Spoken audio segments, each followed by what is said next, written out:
سلام سلام إنك حميد السلام السلام عليكم ورحمة الله. الحمد لله اللهم صل على خواهی اونا کاملا خوش میخواه خواهی محمد خراب پیسا کانی خوالک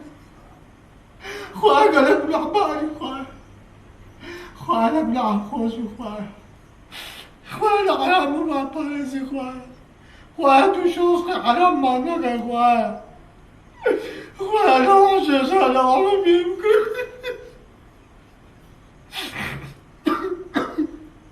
خواهي لعصابي خبر من فارسي خواهي لغرشة عشرة بالزمن يخوانا داي خواهي لعمسي كرسي مدسي بيغبري نوطا خواهي مدامك لا أنا صالي بدي خواهي مش مشاكل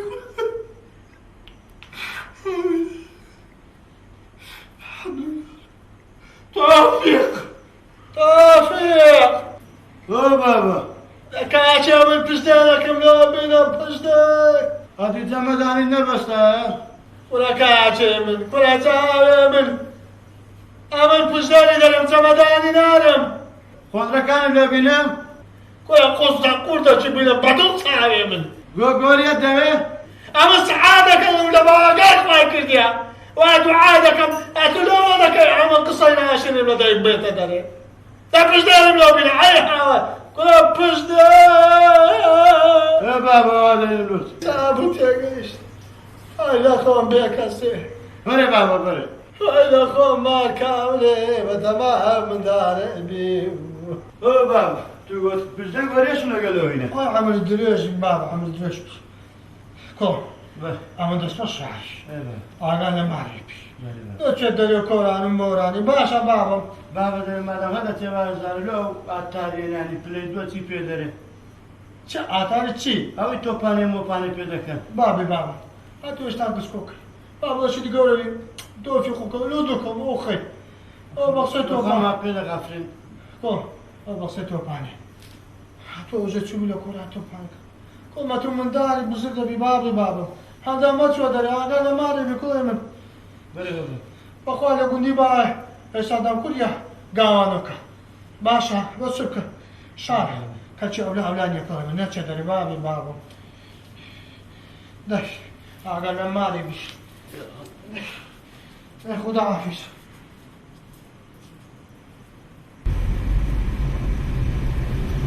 يلا يلا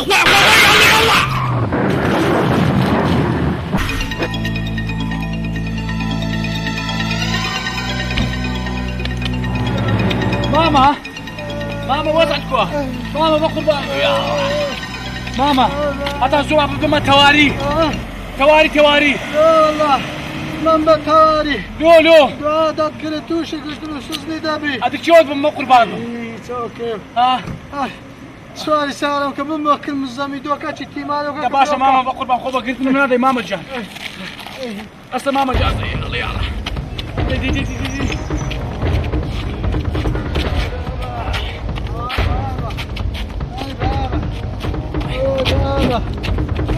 قولي زبر عقبلي لا تمشي يلا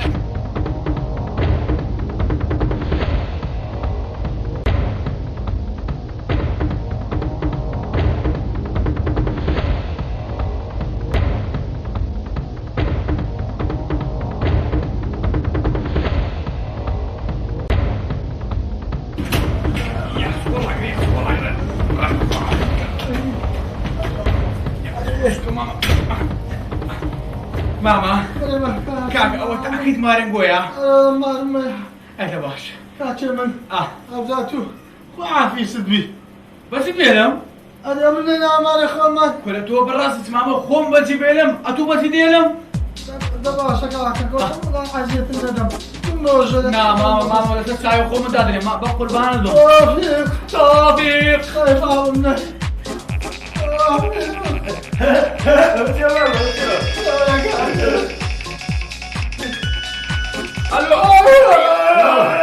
الو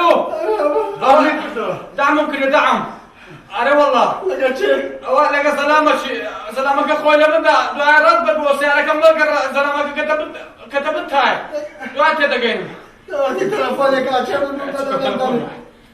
يا الله يا الله صبرت ماما صبرت حبيبي كده انا تشجيك يا الله كده كده ما شاء الله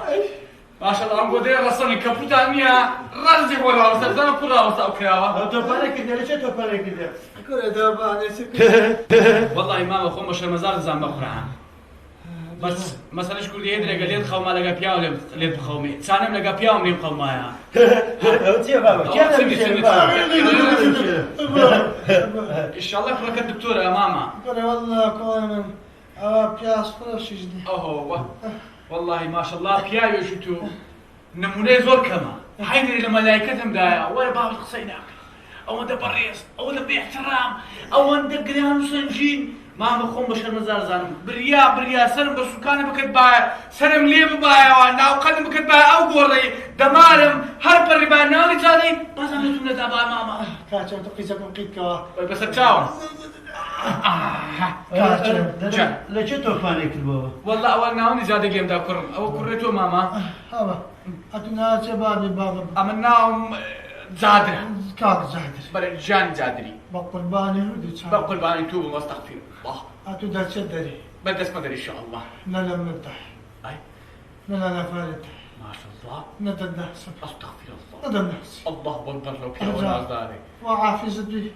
بخير الله أكبر يا ربي خوايا هم كسقها صبر وتحمل بدي الله أكبر يا ربي خوايا أو ملائكتها أو دبي تبياوي ماما بقول بانا دبل خو مش المزارع كل زان افتح قسم مكسم دندني أوزر عمتيان لا تبي تسب خبر جدا موانيش أتو عيني خوش مدينة صار ده كاكا شمند لا تشدري بقول باني بيمنا أستغفر الله أوصل لك أنا في ماما يعني هم مستقبل نجبك بس ما نبي نبرميه كاتشو يكشتل من فلوس جان بس دعاء كامل وش كلمة بكري أستغفر الله إن شاء الله كنت تكريم لكم دار خصمتهم لكم بابا إن شاء الله نيجي كشت منك إيه كاتشو بابا أنا سجي شو بيبي جان أخبرت بابا تمام يا ميو بابا باشو شيطان زورك على شيطاني بنيادم بتونا بس إن شاء الله تشيلنا بس بابا تسالنا بس كانت كمبانيا ما قلت لا بابا إن شاء الله تشيلنا بدأ خبط هذا بخبار تيان قبرين ما عاد بتولي بوش بوي ما عاد بتقول أنا أزاك ديما حتى أتوبري مليمن لبوي مارك لكاكا أمر هذا باشا هو بابا ديك أتاري كم بليدو؟ أتا لو دين كرم لو دين وش لو دين كاتشو من حرامة ناني بقول مارو كاكا زاد ناني حرامة بافكر أستاذ النبي هالشو لك إسكان ولا دبي نعم ما نبي عبد الرحمن سلامة شلون ده باش سلامة شلون ده مسلمان سلامة شلون ده إيماندار قوتي من قوتي حرميوه والله زاد أويت بازي لك وبياو شبيه لك لك بياو اللي ما قوما بروابك عمل لو سلامة مدا لو مام يختاري قوتي من قوتي هر نابي بيوه كوري عبد الرحمن هر نيا بياوش مسلمان إيماندار نوري دباري إذا كواثة وبياو شبيه لك ساكا فرمو هسه بابرون بابرون يلا ليه كوفي بري أول عن تاريخ كم بدأت خوش بي دور الكافي دي دور دي أتاري بابا أتاري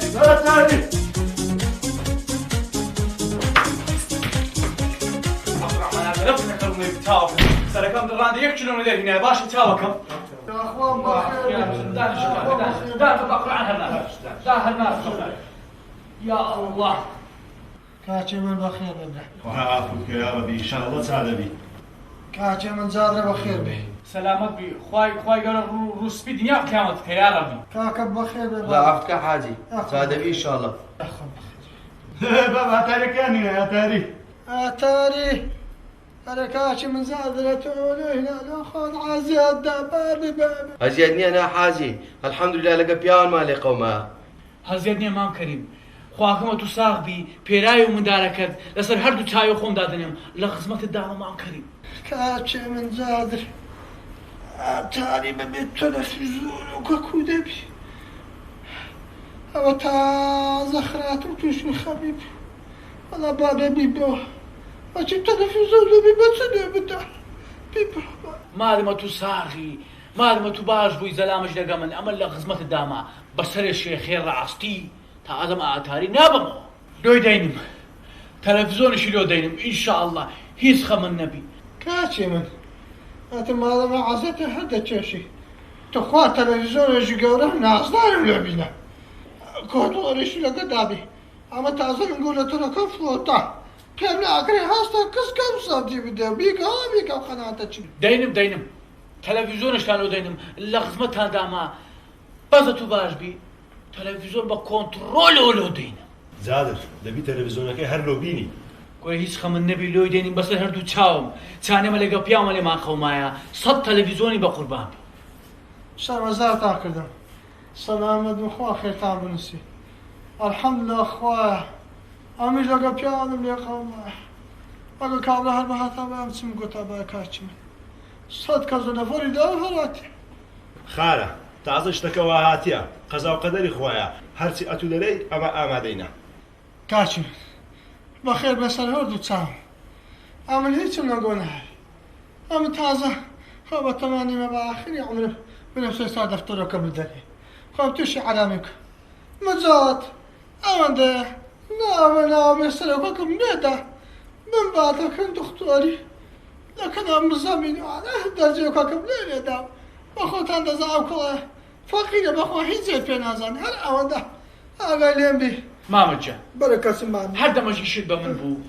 سەر موسەر هەردوو چاوم ئەمە لە خزمەت داما بەس پێم بری آخر بسی مثلا من تلفونو لێ تەلەفۆنوکە تەلەفۆن لۆی نە تەلەفۆن لۆی نە عادی بێدەستت خۆ عادی نەتگۆ تەلەفۆنم نییە تو بەخوا ئیشەش چاکت کردی مامەجە بەڵێ ئەو تەلەفۆنە ئی خۆمە ئەوە ئی خۆت ها ئەو تەلەفۆنش لۆی نای پڕ وعدەیە هەر دەمەژی شت بە من بوو ئەمە لە خزمەت داما مامەجە ئەتو لۆیێن نادەیە ئەوە باش نییە ئەوە باش نییە ئەوە باشە ئەوە باش ئەوە لە خۆدەسوانی گۆرانی هەردەکە حەیران و لاوچ ئەرێ مامەجا دەرەی دەستت باشە باش نییە باش نییە باش نییە گۆتە گۆرانی تێدا لەگە پیاوانەوە زۆر زۆر لۆ شتەشی دی لۆ منە دەکرد لۆ عەدیستر لۆ من تێنە دەکرد ئەخۆ بەخۆ دەزانێ من هیوانەتم عەدیس و خودبە ئەوەندە حاضر لە چه خودبەچەم والله خۆزە خودبەکە لۆ من تێ بکردا باێ دەزانێ شەهان خودبە چەهان خودبە خودبە هەیە مەلا هەیە باسی ئەوەی دەکا دەبیستاخی وەشی تو فەقیری وەشی تو بێغباری وەشی تو لە من دەدا علی مەقسەم لێکە جۆجی من دەدا دەچی پێشەش دەفتەری لێوە دەگری مالی خۆی کاو دەکا خوا دەیباتە ناو تەقەی جەهان دەبێ الله وەکبەر ئەوان دەوێت ئەوان دەوێت یان نەفەری وەچی من هەیە ئەو هاپیایی باش بەسەدەم بەرێ هیچ وەرناگری خوا دەیباتە ناوەندی باش دێ الله وەکبەر ئەم کولۆتو لێدا قفلەکەی دەکەیەوە ئەوە کردمان بەچان دەکەیەوە ئەوە هەر یەک ناوەرە خوارێ بەس ناوێمی تێدا بەس ناوێتەوە ئەو کەسکەی داگرا ئەوە کەسکەی داگرا لۆ مندا دەست خۆش هەردەمەژی شت بە من بوو ئەمنیش چی ئیشم هەیە بەغار دەکەمە هیچ دەسوڕێ بەڕاستی پیاوەکی باش دەرچکاک حاجی عەرەبی خوا تیمسال زیادکە مامۆستا تیمسار نییە نی ئەمسار ئەزەمام عازی ئیشە کارەکرد نییە ئەمە بڕۆین سەر هەردوو چاوانە گۆتە دوو عەدەی تێدایە تێدا پڕە یاڵی بەخێرە سەر هەردوو چاو یا ئەڵڵا یا ئەڵڵا ئێمە سەر هەردوو چاو تۆ فێ بابی بابم بەڵێیاکە کادەیرە لۆکەوە ئەولا خۆش بێ سەر هەردوو چاو سەر هەردوو چاو تا دەبی شانەوە حاجی سادەبی ئینشاءڵڵا هەڵە وەڵڵا گەلە بەخێر بێ بابی بابە بەخێر بە سەر هەردوو چاو سەر چاو تۆفیق بەڵێیاکە تۆفیق پێگەمانەکە خۆشەوە لە خواتاری دەکەم بەڵێیاکە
والله إخوة خير جادري بنوسي هم توفي عمل له صنغتو إشراعاتهم كرديا عمل بيشري حلا بالك ورانا مدينة توفي أولو مش في ناقي أبدريم عيلا من راوم دكيل كالمام زمدقيل لخوف كالمام زمدقيل لقي قتي على شيشة فر مكاك ما عندي نبي ستبي سركب كاك ما عاجبكي باشي سلامت بي دري متى استي بتسين دنبي ببينز دقيقة ولا دقينا رمنا باري دريم ببينز هزاري كاكا زورني ها برنا ولا زورني ديو بنزين ديو رول ديو آوي ديو وين والله اون دو بابر ما بابر كابينه بخير هاد كاكا ساعدك باشي والله لو فري باشي لا تقول دلو ما ندم ما عازي شلون ليدم كرا تو نبي جوان قصيبكي كوري ما عادي تنزيل دريم تنزيل قراني زوقي بس لك هكا ام دسمع عفلي والله امن ميش كنت هون ببشتش كنت هيك هشتم كاكا ذا اختياري استا مشتي بخرات تدقن ما ارتان كور نبي دبرك ظروفتان بقورن برقن زاني بنوت سيو دش عافلي اري والله والله يقدر كاكا لذا تخوام عزيلي داي زور خوش ما عزيلي قرت ساوكا بابري لقمة هاتبرين دنيا عندي ناني نا دنيا زور خوش بيستا هو باشا كاكا اوه ليه قرت وي هذا بريسش عامو زي كم جنيه الى هايستي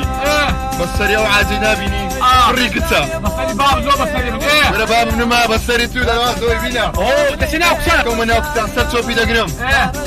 كي هاي بريسش في من دانا عالم لو اوروبا يجيش السماجي جيش تا بتعرف السماجي بتعرف بخاطي بيت السماجي اما تا صار في ماشي تيجي ميجي عندك بس عيب ولا بابا الزمان انا انا انت الزمان يصير في شايه خلاص بين درمونا يا اخوان بيكو بتاكسي انتو براس دوا عيب امني عافلي ما يا بخوش ماتم امني كشكم لك كاكا تليم قال تقبل تليم قال سر مقرا بابا لو سعنا ششناك خوشتر دبي والله يكون خوشتك باش والله أم بارا مني إدوا عمل صعن ما بكاتش من والله بيساس على دياد هذا الشيء دبي من بلدو كتش بياكل من بلد مانجا والله بجا قرماه ديوي اتاري ساعة موبايل ديوي بقرماه ديوي لو بزادري ناري لو خود والله يكون توفيق شتشي باش بابا بزادري بني بامبو بردك وسعنك ما لو بكري والله توفيق أتو هذا زرا هذا خصانا كي برالي اليوم زور آخر شيء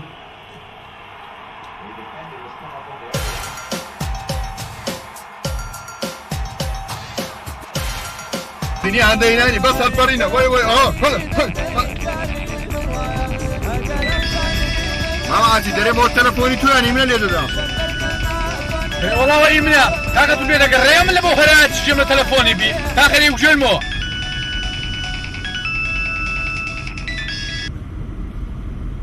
بري صادر بابي كوي والله لو فري ماشي يبغى يشكو إيش خيرا ما بكريم ديسان نفر ما فرق كان لقرا ما بكريم وقلبي وكان ديشان تيك وحامل كان مجاندك خير ما بكريم وتم بيت او مزامي داي درجو كم لي داي كاكا هسر تشوبي دانم ديم او سر تشوبي بدم او زلام لا حول كاكا او زلام الى سر تشوبي دانم واديم لا باش اخواف لا باش اخواف توفيق وديني فرقهم بها عندك قبل زي دلوم لي ده كل شيء عندي ما هي ربي خوالي تشوين يا رب والله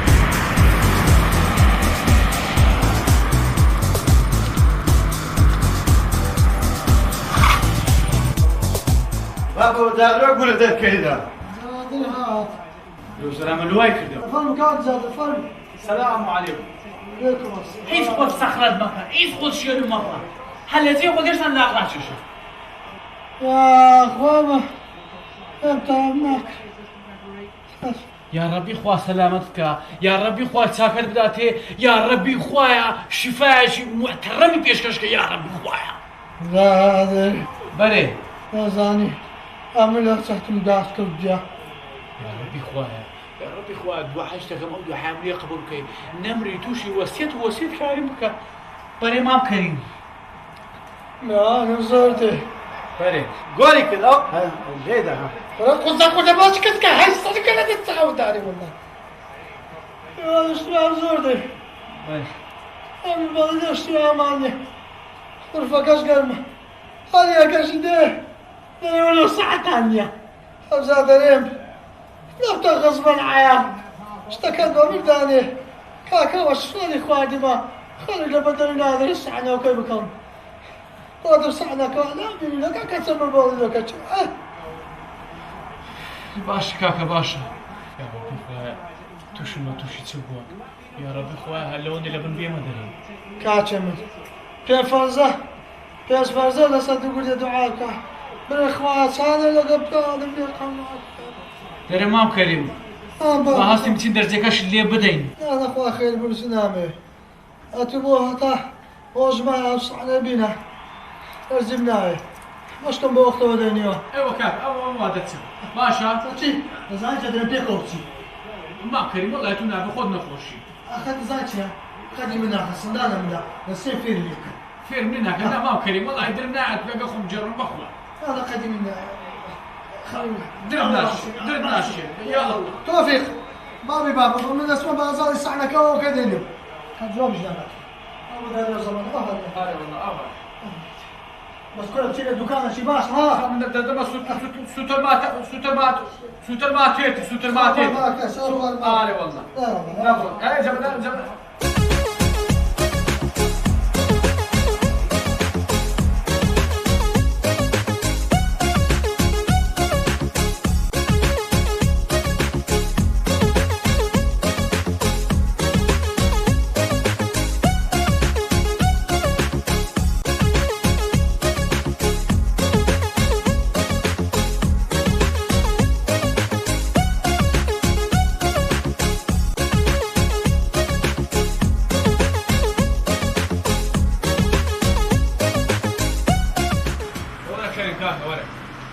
كاك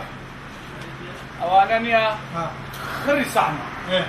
هذا بتاعنا كامل بدرا زادر جا ودلو تلفزيون اليوم لدينا او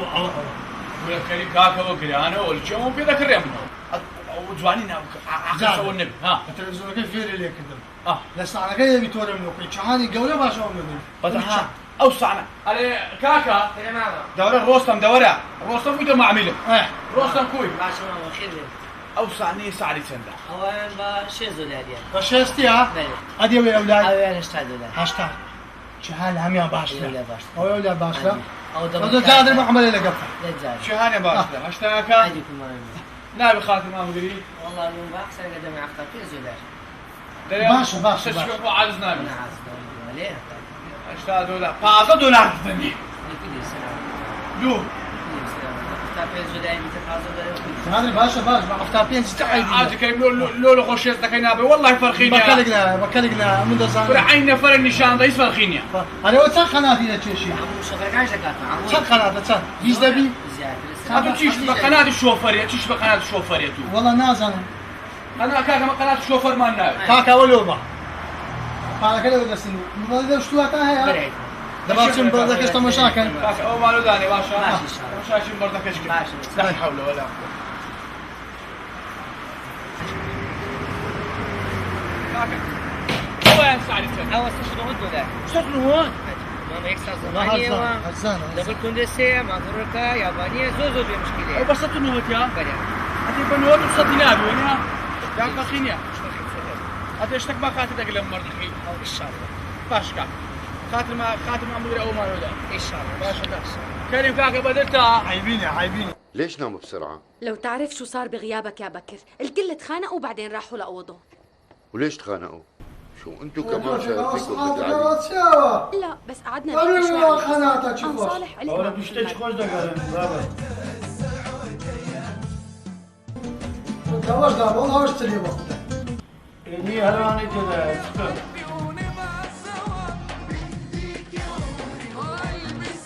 أدوتش والله اشتري وش دار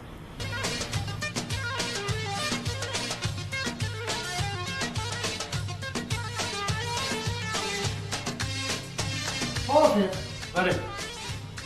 هو الدوري شو ما ليش عالي عندك يا لا والله كيش نوانا واحد وصلك وكان يجلد والله عم تشيشوا لنا بابا وعلى جنن هو ذكر بلا جنن توفيق بابا هذه والساعة عندي بيها كسرة وانا العظام ودولة دمك هيبة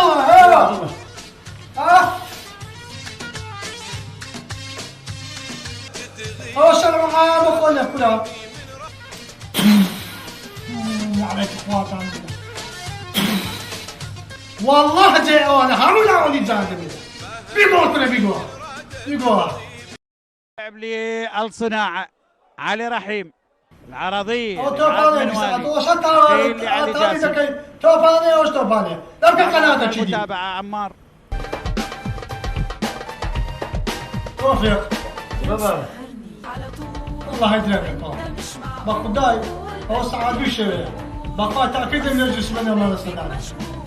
دام بجنة كم بجنة أوكو جنة أنا والله أقول بس بجنة ما بنو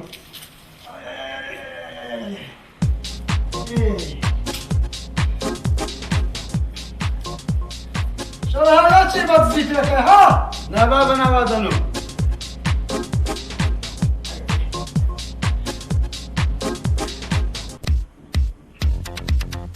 توفيق لا توفيق ها بابا ها هسه كل هسه ها بابا هسه أقول فيك هذا تعرف ما بيجمع فيك دي أو تلفزيون مش معقول بدي احكي واقول دبك أو يتحسن أو شي كذا كان رقم شي كذا هي مناظم هو إذا كان أو بحياك أو رقم شي كذا أو لا توفيق ها بابا لو زين قلت منو فيك وا باري بابا سياسات تفهم لي كلام بس والله أنت اللي مدانك توفيق بابا عزم لي بتشدني تفشي زوجي يعني ما بتوصل ساعتي لك لا صباح بزولي ها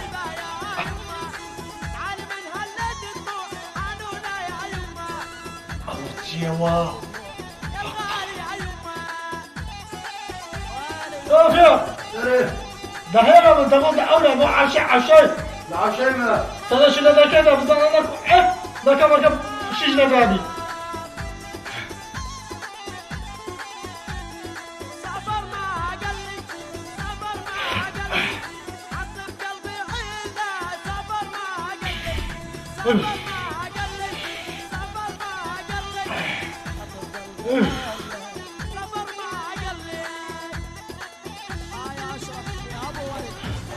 دابا توفيقي نبي إلا ما تفيها نبكي خويا شي صار شي هابل يسيبك خويا ايش قبل تاخذني من اليوم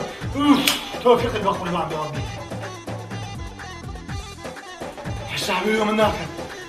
باش اقولوا لك اللو اخي حسابي هناك زلامي يفرجني مديا بتاخذني انا ايش مالي هادي بروا راشي توفيقيش هذا احمد لا لا قول خيبي هتعمل هاشر واري لك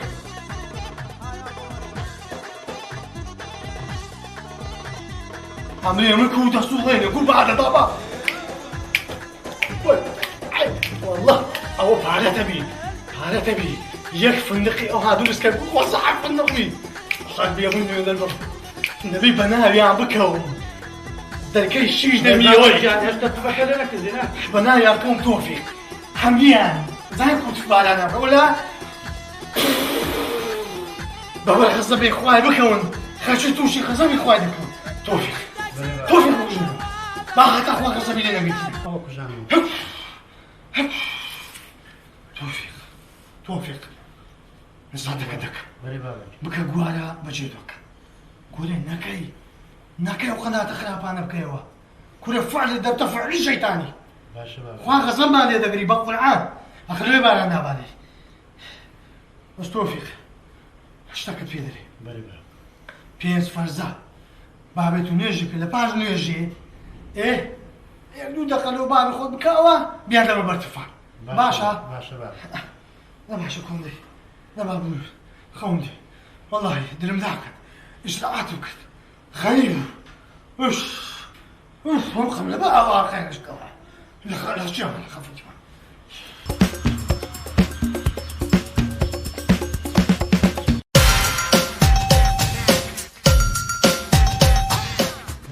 اوزع بو على نابي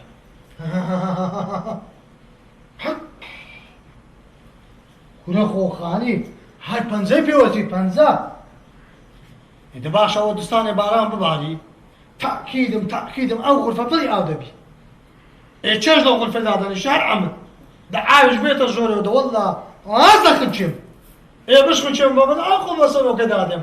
حاجي نيدا ترسم توفيق لي بخزري ليش ساعة دفتر مدري ها چمنت بيه كريم حموي تا نقل لو قبري من دي نا والله با تلفون كشو لو كم زادر بأوز عملو تساكا أري والله توشي قنا عنب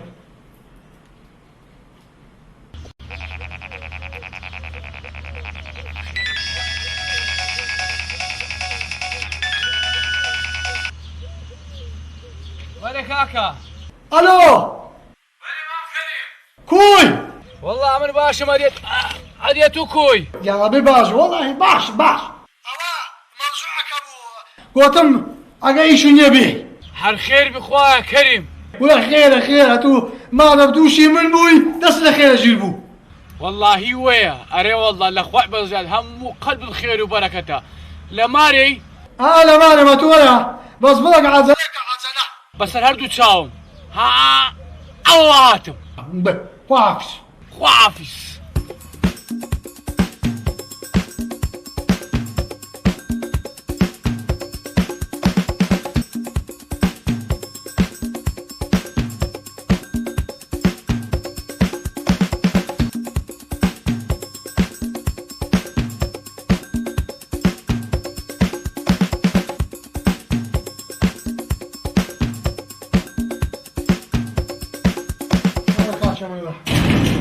خو بخير بي سلام عليكم مام كريم بري لغزمة الداما هرتيتو بري والله يسلم كاك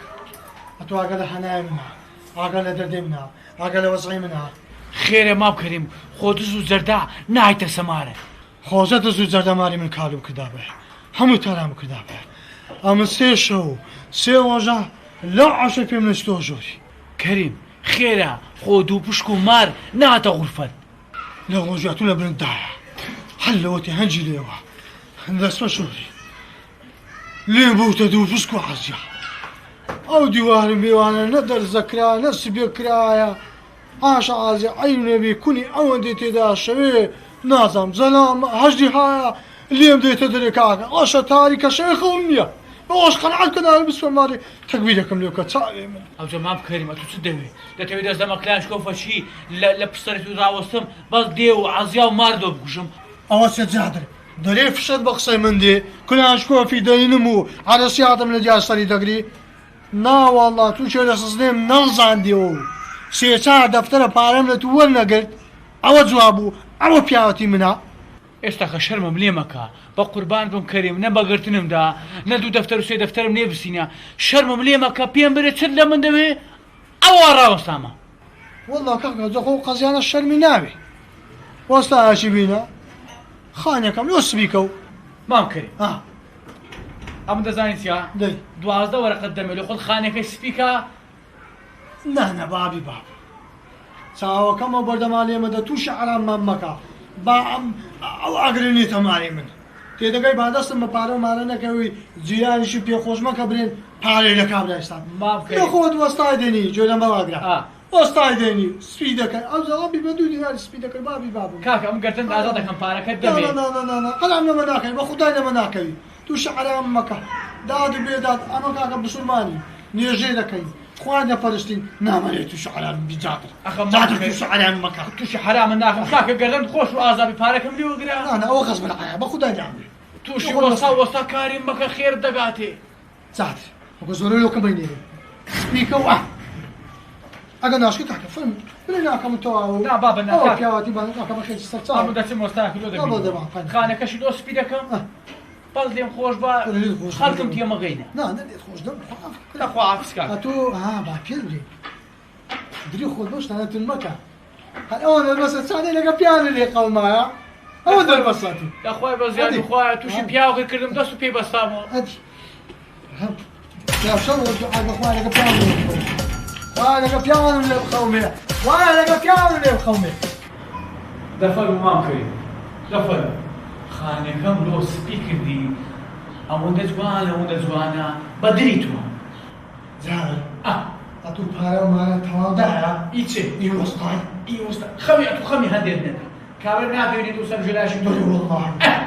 ئەمێت نەزانیت چیا نامەوێت خەرێک عەزیزم دا ئەی جوانە کو وەچکەوەی کو عەزمی بخەچی عەزیز دەدەم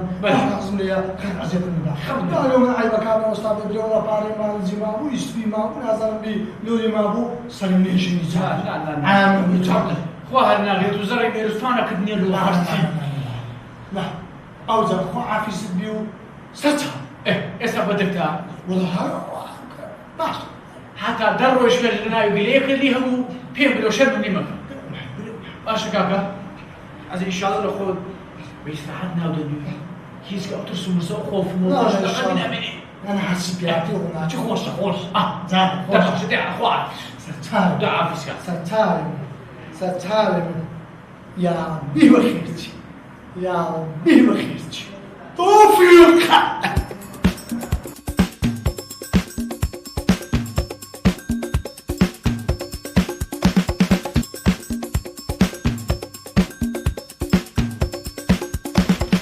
فەرموو کاکە چێوە دەچی خالە دۆلاراوە دەسوار بە خوارس قەشی نرد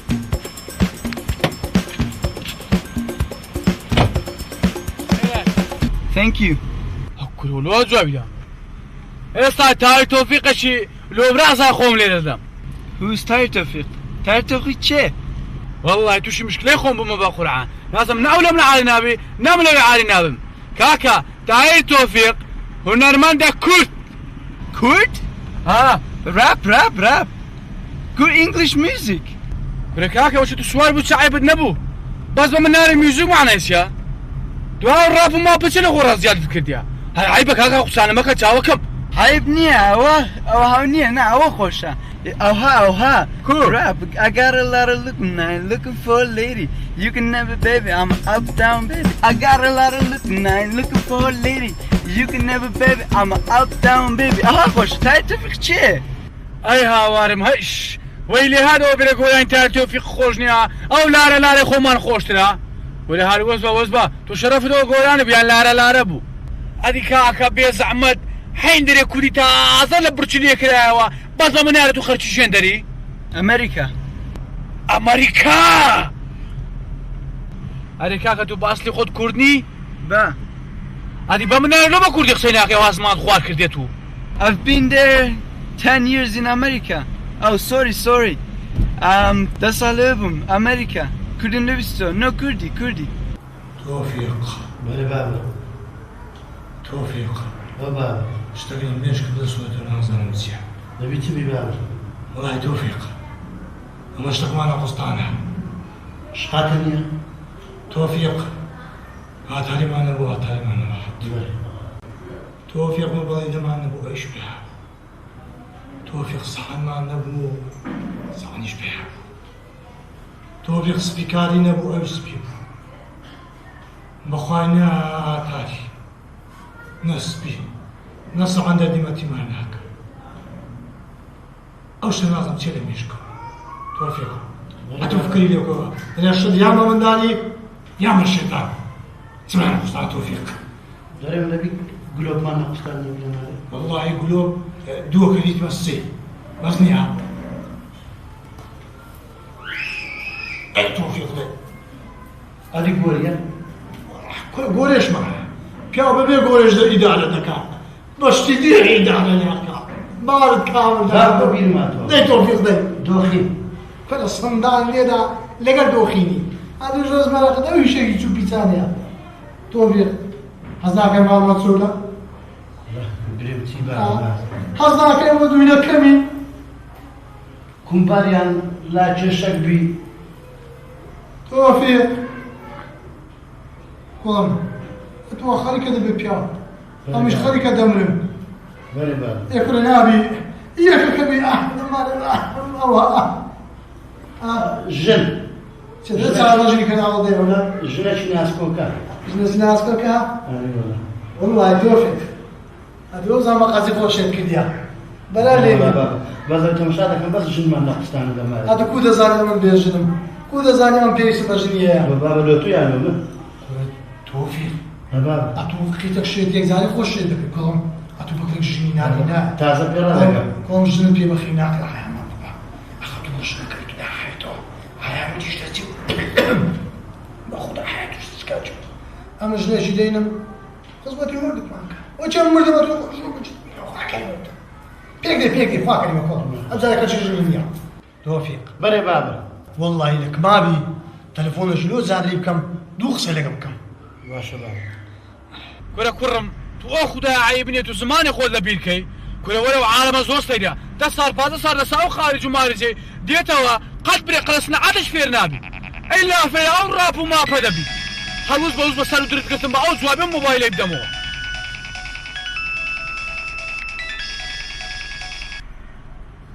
الو كوي والله كريم امن لو بري باشي ما ادي اتوكوي والله تعيمانيا قوتم لا جاي خوت فلكك ديت غاز بعد ديو ديك المامي خود دوخصايو لكن دك مطا هريستا وي بصر هردو تشام او قسمش اوباما لقر اوباما هر اويدانم بصر هردو تشام اسا دقا مكند باشا زورة تاوكم ديك واحد زين توفيق بەرێ بابە ودي ديو باشە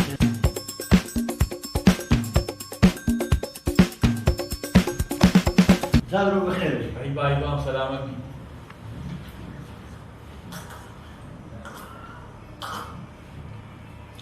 ها كيف البيزار خوش بسلامك الحمد لله لقي شيء ولقي شيء بخواي كريم إيجارك ده سوري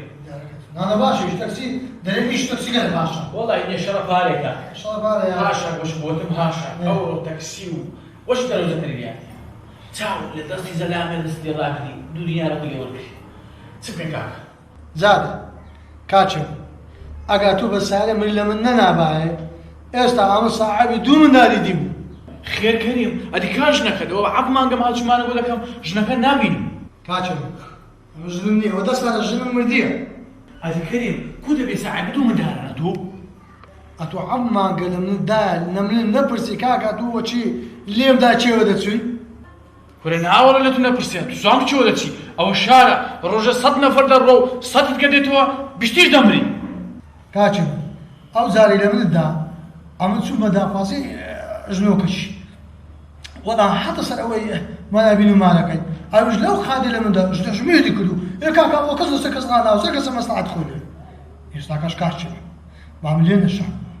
وشي بلان هم دول بلان ان شاء الله اشتكى بهات يوم جنك لوتي يواش صار يواش شنو دوبينهم؟ بيك وزي جنك لوتي ژنە شلۆ بینە بابا كريم كان هو براس أنا جبت لهم دوي هذه هو صعوبة شيء لما نعمل كاكا كاكا مو تخيل شو هذا قاعد وهذا من ذاك نقول كل زهادة سر من كخوان دينا أما تسمع تعالى تقولي ها كل كاكا شو سبيكارين مع عتاين مع مبردين مع خبول والم ده مع قبان أو خوف يغنى غريب هو سبيش ما تفعل هذا بوش تاكل كل ديني هم ديني ما كنت كان شر من لما نحكي قال لا بيرسل مدرسة بدو ده قاعد دفترك من دول يخرج لي كده لا والله هو شو شيء بقيت لنا داعي ساعة دفتر النكد ببيعنا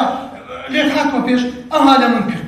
زاني ده من وين قال مو فيهم حرامة دي نستعلم بعد ذاته أجو بري مشكاك بري شكاك أبو بري كريم كاكا خير يا أخوات قاعد كاكا تو كرسي ميخس الشادي من والله وبارا بيانا جري بقرعة كل خو عرفت من دعاء شيء شاد استعلمنا بيروز لو كشي صافي زور خوك بيك بينو لا حول ولا قوة والله تعالى ما بعد عاملين هذا كذي كل كريم كاكا بقرباني أخو بيغمبري بهم أما شيء سرجين للشيء بين موا كل جن زور تو كوري ذكر دو آخرك بزاني لو منها صد جن ممنون اليوم بيعش كلا باشا أحمد لبعض ده باش كاكا بيز ولا قدم ياخذ روش نشوف بينه وازم بينا بارا أتو بآخر عمر دتوي آخر من ماري بردي إذا كاكا تشلم دبي شرم ملي ما كده فيلم اللي كاكا أوم دبي بارد ناوي كاكا والله جري بينا زن بقرع كوراني أودي فرجنا على دركي ده جندي تدري إيه كورة دبري فينا زال ساعاتك أو شيري وغيبي لو من ديني ده الأولي بتقول باي ما كريم أم جني فينا زال كورة جزورة جنزورة فيك هو ده شنو قلنا خم النبي جنيات دي أتو لك بيان اللي قوال لك بيان أو ده المصطفى كاكا هو باش ولا لا لك تشيني إلو تعي بابا شريك فيه إيه كل دري ده بس دري جاي أما رجنا من وشي أخو وش حتى على بخادي لدي بس والله بابا بكل كم من أنا كل هوازتنا وخراودنا كاكا بتسبارش ليه بري أي اللي راي أخوة جنابي جناب بما جناب بسي دوك اسمه بري والله جنا شي معقولة يقول كاكا والله معقولة تعيبينه والله عيبي والله بكل كم من يقول كاكا مبين دغري شيء بس من رجل تار والله ما في دون مزار لسبني أم لقرنا هم قسمت كاني بابي توني ما ما نقول كم تجي هاي ايش هذا خو بقسمت كان زاني والله كيف هو تبخوا الاسماء اللي بيقولوا دوغري يبي يجيك الشنو دنيا ناوجنا ديابي لا حول ولا والله كيف الا بالله يلا بنبو دقر ما شو ما توشي سيبو خوايا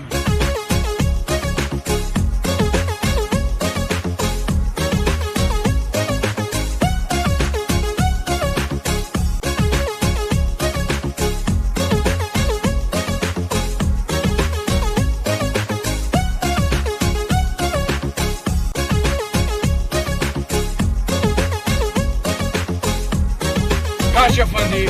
يا ربي زور بخير بي سلامات بكاك والله ما عندهم من ميسكم لكم خمنيا كاش يا فندي خيرة واماندي هي المحكمة يعيش لك ميستا لو اي والله شني لو تولي بين مو لوش كذا بين مو بخير كذا سبين تلاخيرا ام توشي شابم قصدي يعني اتو اقصد لك هي ايش تو خير وشب رامرة انا والله كاش يا فندي امن ايشك ما توكتيا خير ان شاء الله اوا اموزاكم بيرجنا ايه تعرفي شنك مالوف فينيو جاء موزاك الثمن ومن سنده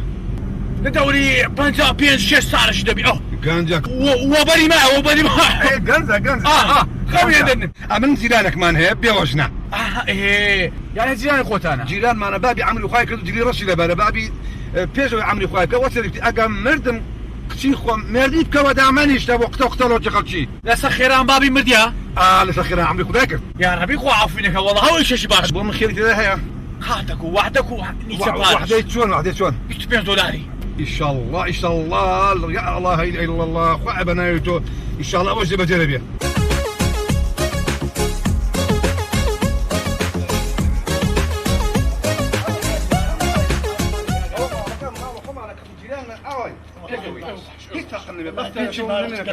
بارتيا خبي بارتنا مشكلة بارية هيس خمننا لا بارتيا ولا خمننا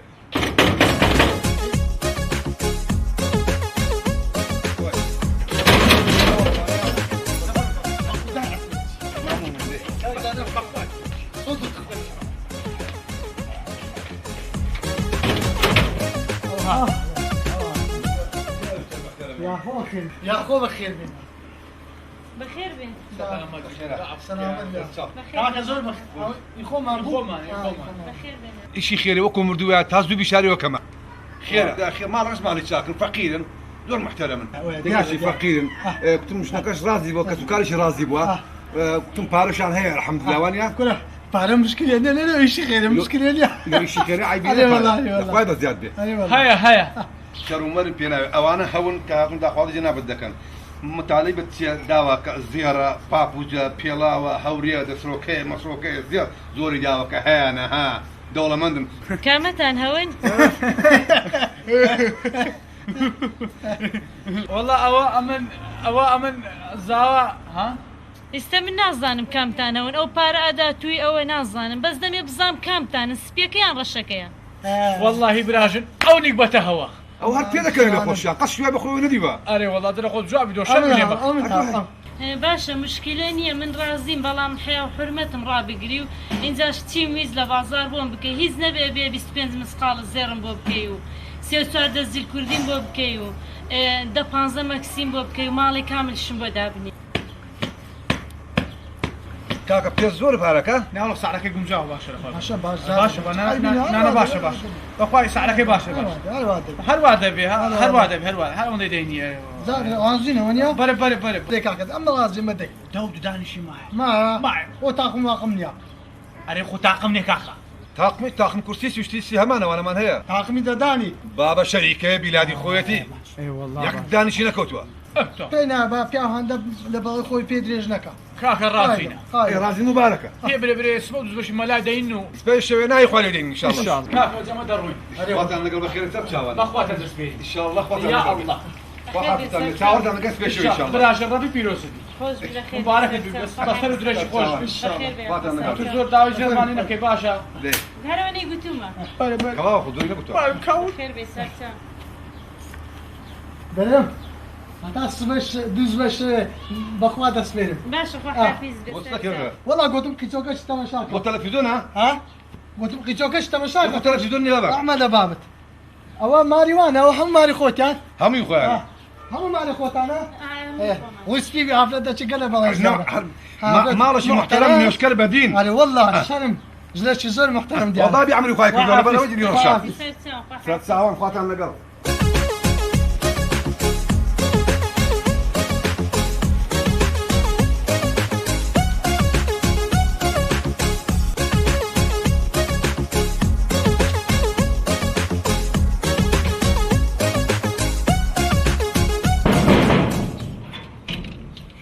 فرمان صادق بخير بخير بي ما كوي باشي وسكو بخير كوي وزعتكم باشي كوي يا ربي باش بيزرديس ايه كويتو والله تي باشني ما جرديس خير له او سلام را لبني هنا ما سي امام زادر هيش مشكله قطع خلاص نبوه جرديس مشكله خلاص بني تي ام تازه بارمني براي لفرمو ما زادر بس تساشكون لجوال بعدين شين بمن من دانش جرديس تاينا يا خمو وازن دريم اودو كلياتو او كابرا ملعونه حين دري كافر كتبندس حين لقوا بدا خمو فرعون لا دري باب بي بار بابي او تشها بارمني برايا هاتما دباز دبي بيس بي ورقه كم دي من مونت ما بزادر امن دوازده ورقم هي ايه ده تاني بدد بدمي دو ورقه دغرا خم داني مو لبو مصرف يخون والله هي حرتن شوي ممنوتن بخوا اذا فرن بارسن جوري ده الدوره قدم اذا فرن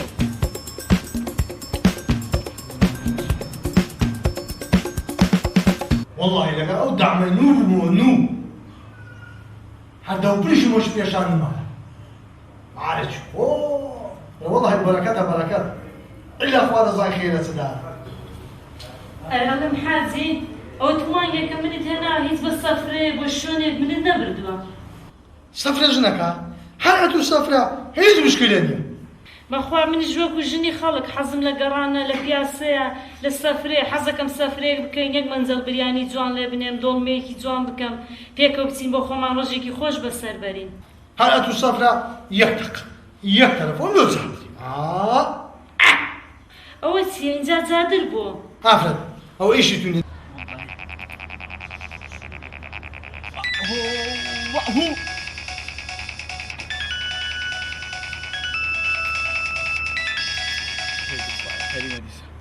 هو الو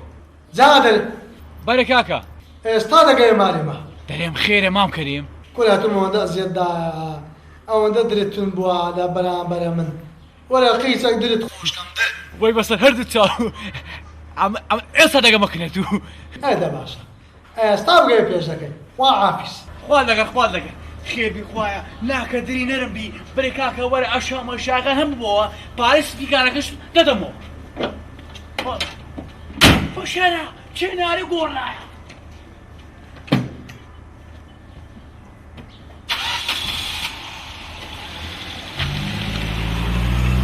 علم حازي أو زادرة خدمتكاري لبردست أوا خدمتكاري خوما بابا خدمتكاري مبنية لو تخوض بيتشو باش كم دوي داي أو كده قاطع بيش دكاي إيه باشا عم شكرا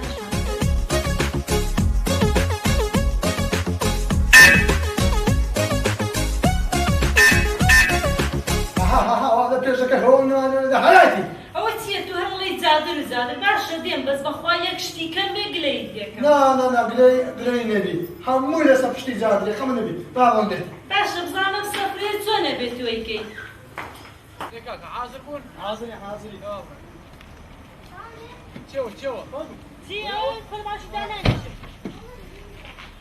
أولى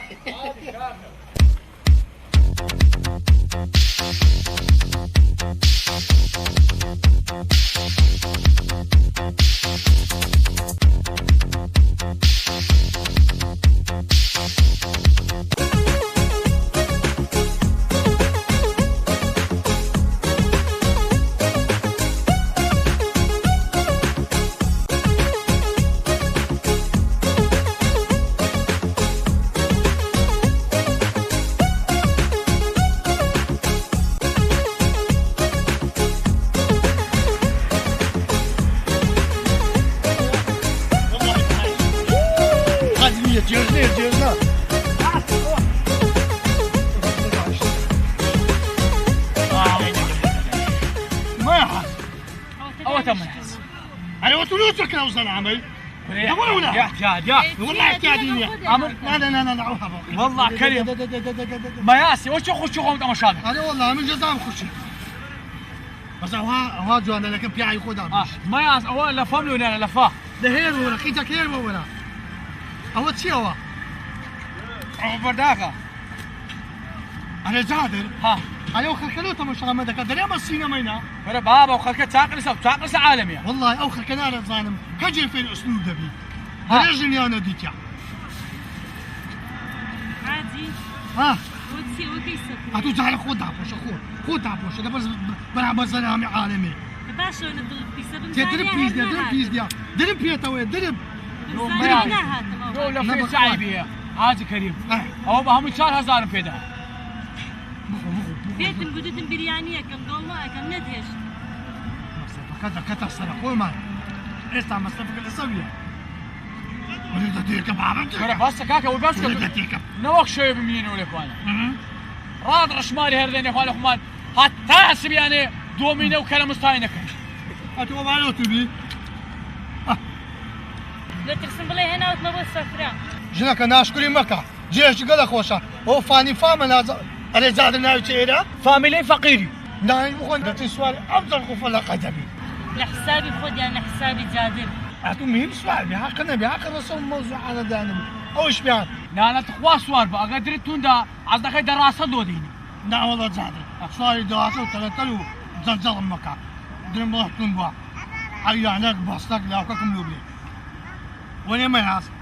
والله من حزم لحيراني حزم لبستيبي له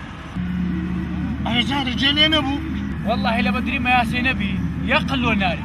أنا ولا بخاطر ما ياسي دايرم خيجناك دبري دي باش دايرم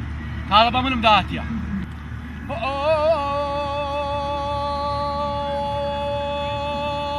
اوف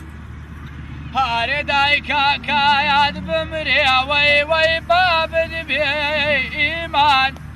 وهاري دايكا كاياد بمري وي باب بي ايمان أرواب ما يا باعث الله يا يردوك مايان جواب ما يا باعث الله يردوك مان الحمد لله بصة زادر بصة ما في بياسش أو سريب كل الله يخلارين ببياس استبابرين ومال دي دلمتون ماري زادر حسي الله خو عزقلو ماري يلا رينكو زورسين ها هبربي خوتان دبينوكو أما قوركم درا باركم باري بينما ولا ترون دبابر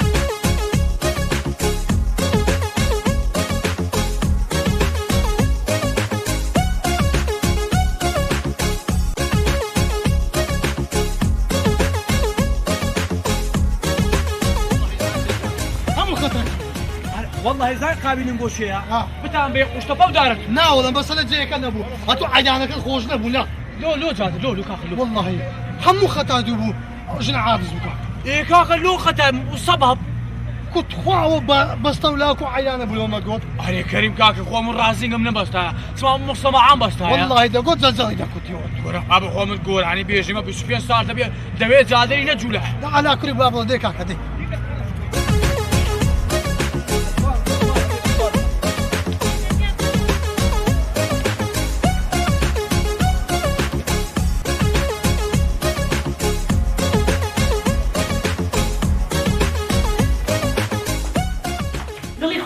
الصفرة كردوها هو الصفرة بتو كردت خوان صعيبي مش لك صعيبي هذا والله قد بوانا على الصفرة زادر ترماش اوش زادر بو صفرة خوشي بو سانز دابو لخوما لو زادري نتسوني الصفرة لو دري خوما تسوني الصفرة اي لبرد لي خود دوب لفاي بوغاني هنا بلقى بطلب بسيك هلا بلقم ما قرنا كوتوا او الحريات بو همان بو والله خو اوجوي اشهد بالله ولا اگر السعر خود بيما بو خمان هم رجعتينا دار قصي خوشكين دقري هر شتي بيت زادر والله خو اوج قصيتو كتر سعري في شكاوي بيه طق هر ميشك سرم تو مش سرم جانك والله اشهد بالله قصيتو اما او كامل لينا قالوا قصي خوش كيلو خوما اي لينا قرابه تليفون بويكر هذا وخواي امن خم النبي اوش تكتب نبي ان شاء الله نبي سهل شبعك بخواي ذلك لقد زادر منا مثلا لا والله نبي سهل شبعك خمج نبي جاك ما قلت اكل ولا اسمك ولابد هي تلفون قبل يزال السعر شنو بينه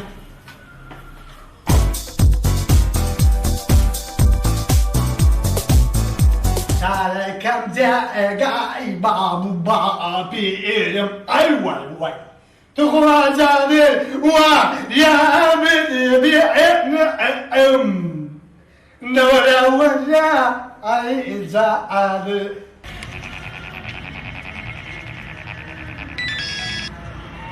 الو زادر كوي صعيب منيا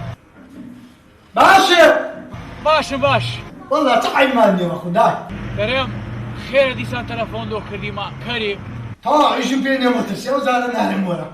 او زار ما خوندم زايز لقيتو دي ساري كوراني امن هات ساري كوراني خوتان ساري فرعي بابي او هاتم طيب فاحش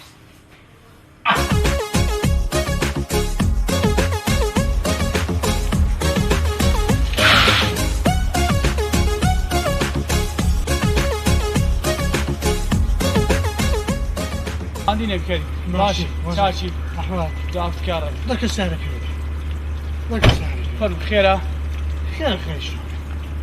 زاد اما تازه ايشاك ابوي خص بل كلها براني ان شاء الله اما بيج ذاك هو جقانه دي ايوه ها اتو بيج باش تشوفوا دبي مي عمتي ايوه بيفع ونيا ايوه اما ايش بيج ما عمتي جيبوا هاي وش براج دبي عمتي واه كاك ايش تاك أمن والله من دار السريع كذي أنا عم بخون سبيل القبول ذاك البراسي بيم التكلفة اللي تكم يا الله خير كريم من دار خير بخوايا بري كاكا بري زادر بكوتي كل ما أجيب يعني بكوتي بعد البسكم والله سعره كشوان دبي يوسف رمفري كريم أدي وني أمو على خدمتان داما كاكا تشيل داري أنقو برين أمو دا تامبا بسعر خو كاكا ممنون المال آبي ما لك صد ما لك كيتوا كسر سعرك ما لو فياكا نا أتوش هم بوجد إشي ذاكين لو مجها خوش ترو حزم عليني هذا هات شو ما كده بس ما يخدش كنا كاكا كريم الرأي أخوة وازم من كاكا من كفيش أخوة من كده أتلو ولا من ذاك يبقى قربان بس شو اللي تقول ده كاكا سعره وكشكم دو ولا تشجن ما بمن كري إيش كريم بقى بيد بريم كاكا هي قم بردا سعران بينا كري سدنا كري بيكا أو ها يا وبري كاكا وبري عمل السعيداني ما عمل عاشداني ما عمل تيداني ولا فتنة أو لا ما كاكا الأولى سعيداني ما هرجع تقول الناس ما بري كاكا وش هذا بري شلو مكدي يا سيد قصة سيدي الوكر عتارم الوكر جيني من وين أخذ فلوس بيكدي ما ماشيتو والله بقى بيدري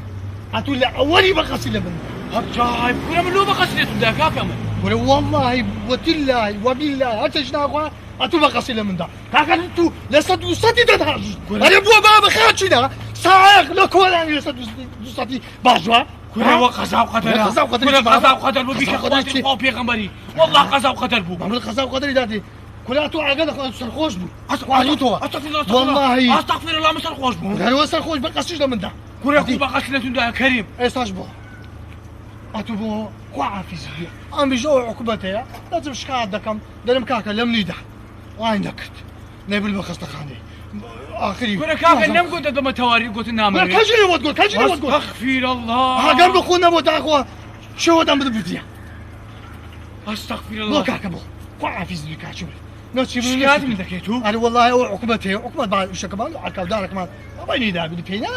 أمنها تا إستاذ لبر أو خواي لبر خوفي خواي قسمنا كذا قلت بيساعد إستاذ تسلم ده كاكا بس بكرتي والله استاذ لو دني سلهود سام سال شلاني خواف كاكا سال لو كرمي خمر دي ها سال لو كرمي خمر دي أنا والله قد بدم ندم ناسي كاكا رجع أخوالي ذكر إيه كاكا أمن سال لو ذكر إيه خمر ده دبا باش هذا سال لو بكرم يوم بكره أمن لتوم ندايا لا لم ندايا أمن نبو لتوم ده لا خير هو في سبيل الله آزاد الدكم سال لو بكرم أخوي سال لو بكرم أما صار خوش نبوم لا صار خوش بوي لا صار دوستي بوي نبى قصتي بو قزا وقدر أخوي اشتكى شو هات يو سال شو ده كرم بس خوي خمر ده باشا كاكا أولا لا أخوي بيعو باشا ده باشا كاكا تسوار بابا سالك دوب كرم أو ده بس تلقى بيعني أو قز لا خوي بزيادة لا خوي بزيادة لقى بيعني لقى بيعني تسوار بس مثلا شو دينا قومي قال ليش قوم لقى بيعني قومي بريا لقيقة عاشرة اللي مقومة باي لقى اللي مقومة باي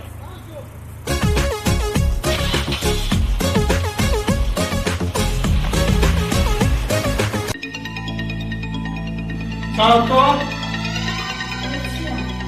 كليلي ساعة يعني سويت يعني سعرك كمي هذه أمنا بسعر لودرم يعني لودرم يسا سعري خو ماني تدبي بمي وفياسا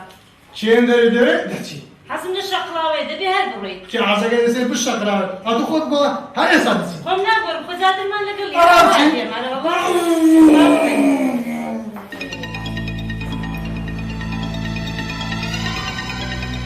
عوش ده وش خان ما نبيش ولا شيء تنزوانا هو بابا مش الراس كم داجو بابا خذ داجو كربو ما دي ناتمو بقوي زارك جم دول السفينة بر توفي بري بابا بابا سعني دواها اعطاني دواها له خذ بو علاش لما لازم لسعنين ديما سفرك لا حول ولا قوة الا بالله لا مش داجو ده بو بستوى لا السؤال ما ليش هنا او اخي جات انا كمان انا ما يقول لك سؤالي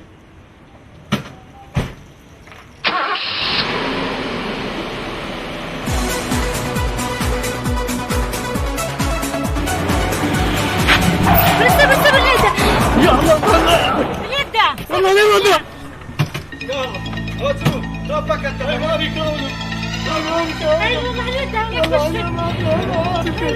ايوه رستي بيبي ما خسرت على الصوت انا انا والله عمل لي مدار بهرموا مع الدنيا ليه خو جابهم انا والله عمل لي مدار اي هاوانا عشت سمت صاد اوي وادا دول بوه بس مسألة شكوتي يدري خوالي من خومي اگر ليشم خوما لگر بيانم لي بخومي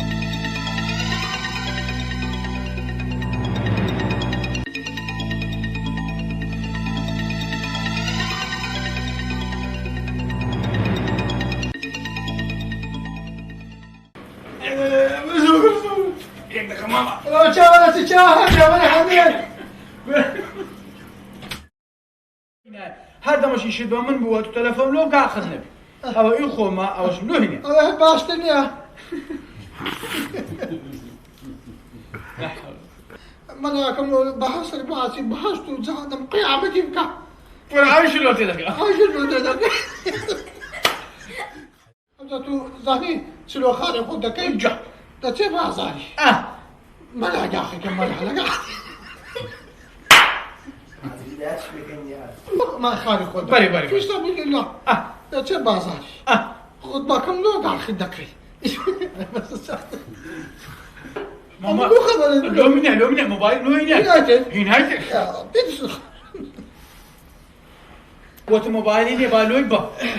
ما شي بياوان او موبايلي يخو او يخوت بطانية تاونا النبي ما فيش دخل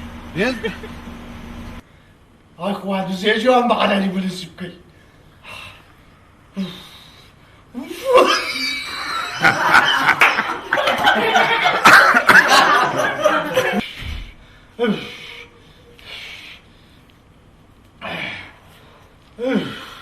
يا عم يقال على البش انت عبش تبي تسمعنا وانا ما شاء الله كذا ذلك كاكا فلم هذا زي ما تحمك فلم والله كيف خذ افهم خصمك قال باب جني ما ما لقيت بيه لو كوراني اخ كس لو كوراني باب ولا صد وصد يا كل كان صد وصد يا حاج لا والله كل قال خوب صار خوش كاتب صار خوش بو خواد بو تو هاي ناو لو كوراني ولا صد وصد باش دوي كورام كات باقي خداي بعدين